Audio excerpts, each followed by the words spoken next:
ស្ដីអ្នកទាំងអស់គ្នាអញ្ចឹងថ្ងៃនេះខ្ញុំនឹងមកបង្ហាញអ្នកទាំងអស់គ្នាពីរបៀប config ហើយនឹងដំឡើងនៃ DNS server forward zone ហើយនិង reverse zone អញ្ចឹង forward zone និង reverse zone គឺជា server សម្រាប់ធ្វើការចាប់ទៅកាន់ IP address ឬមួយក៏ចាប់ទៅកាន់ឈ្មោះនៃ server domain មួយអញ្ចឹងដំបូងយើងត្រូវការកម្មវិធី bind មួយយើងត្រូវការ install មកក្នុង machine របស់យើងមកហើយយើងអាចដឹងថា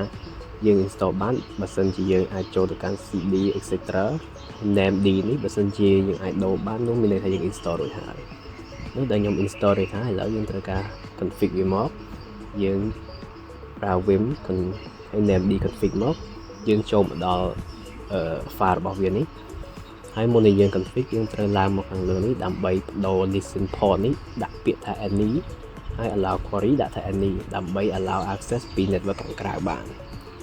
ឥឡូវនេះបានឃើញយើងមានខ្ញុំបានបង្កើត0សាក់ហើយឥឡូវខ្ញុំសាកបង្កើតថ្មីឲ្យអ្នកនរគ្នាមើលអញ្ចឹងដើម្បីបង្កើតបានយើងដាក់ថា0មកហើយយើងបង្កើតឈ្មោះ0ឥឡូវខ្ញុំដាក់ caesar.com ហើយយើងវាយ in មកតមកយើងដាក់ type វាយើងបង្កើតជា type master ហើយ file វាយើងបង្កើត file ដើម្បីឲ្យកម្មវិធីទៅចាប់យក file ដែលយើង set definition វាឲ្យអញ្ចឹងយើងដាក់នៅក្នុង var name d ទៅមកយើងដាក់ caesar.com ហើយយើង complete វាយ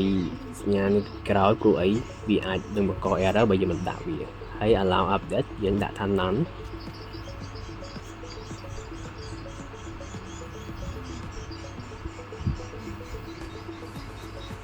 ហើយយើងបិទគ្នាវិញមកវាយសញ្ញា column យើង save ចេញពី file នោះមកឥឡូវបន្ទាប់មកគឺយើងចូលទៅ config definition វានៅក្នុង VM នៅក្នុង var name caesar.com ហើយដោយសារតែខ្ញុំបាន config ម្ដងរួចហើយនោះខ្ញុំនឹងធ្វើការ copy ពី file ផ្សេងខ្ញុំដាក់តែម្ដងវាលឿនជាង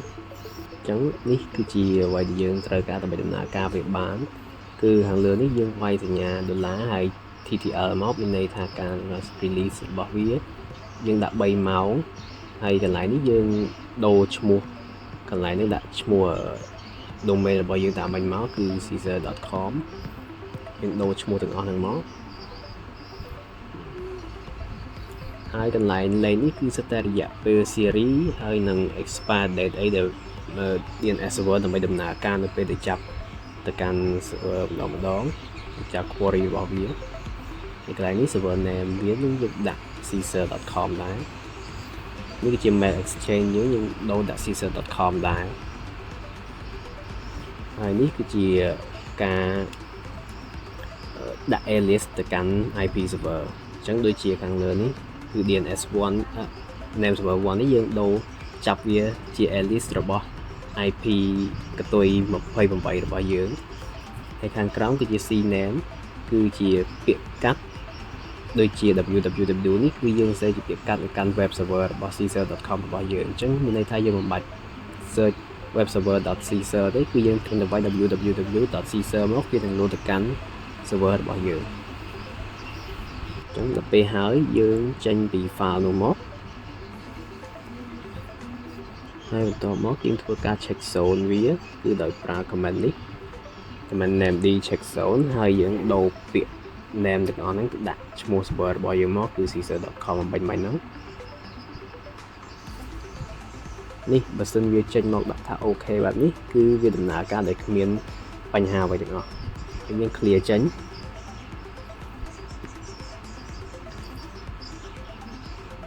ហើយយើងធ្វើការ restart server យើងបន្តិចមកប្រើ system control restart name d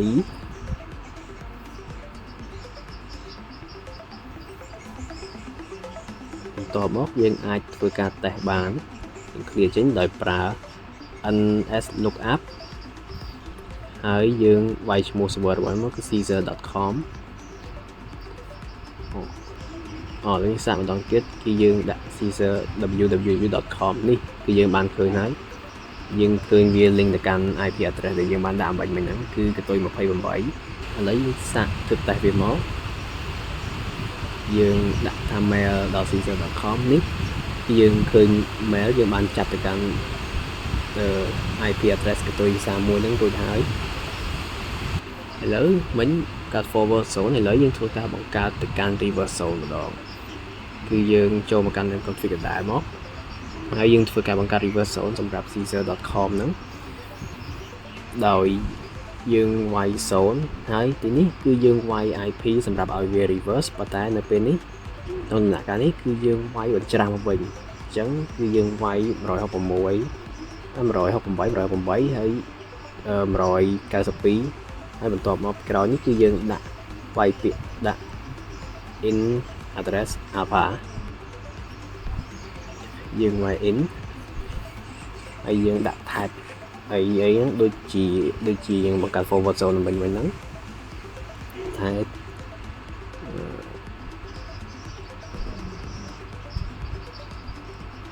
var name type master ច្រឡំ master file វាគឺយើងដាក់ទៅកាន់ directory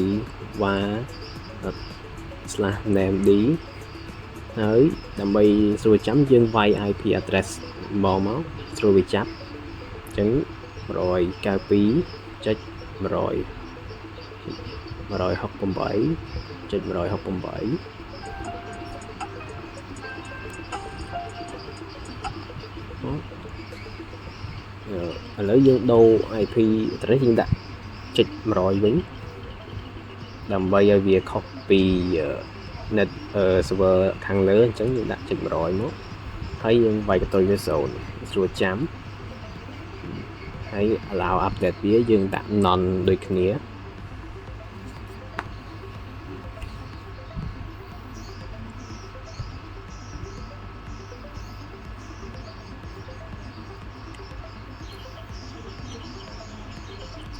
ពេលហើយយើងធ្វើការ save វាមក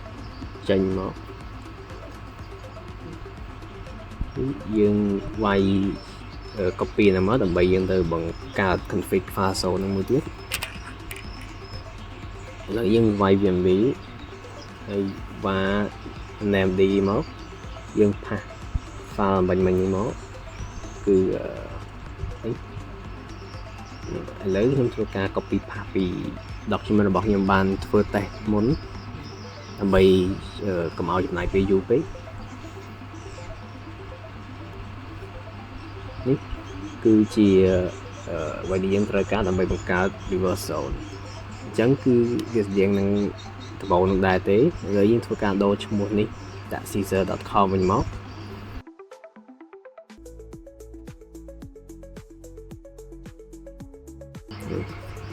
យើងដូរទៅហើយសម្រាប់ IP នេះគឺ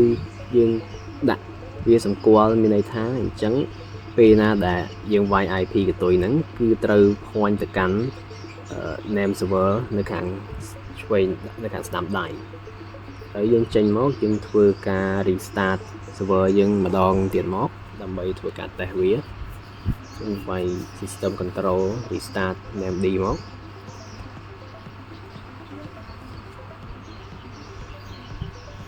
ហើយដើម្បីធ្វើការឆែកឬមួយក៏ចាប់តែយើងបានយើងប្រើ dict ដក x ហើយយើងវាយ IP address ដែលយើងធ្វើការ config មកគឺ111កតុយ28នេះគឺឃើញវា point ទៅកាន់ www.caesar.com ដែលគឺជា web server របស់យើងហើយឥឡូវយើងសាកដូរ IP នេះមកនេះឃើញ IP កតុយ29នេះគឺវា point ទៅកាន់ name server Caesar របស់យើងអញ្ចឹងនេះគឺជាការបញ្ចប់វីដេអូរបស់ខ្ញុំហើយវីដេអូក្រោយខ្ញុំនឹងនិយាយអំពីការបង្កើត name server ការបង្កើត forward និង reverse zone នឹងដូចគ្នាប៉ុន្តែធ្វើទៅកាន់ Windows server ម្ដង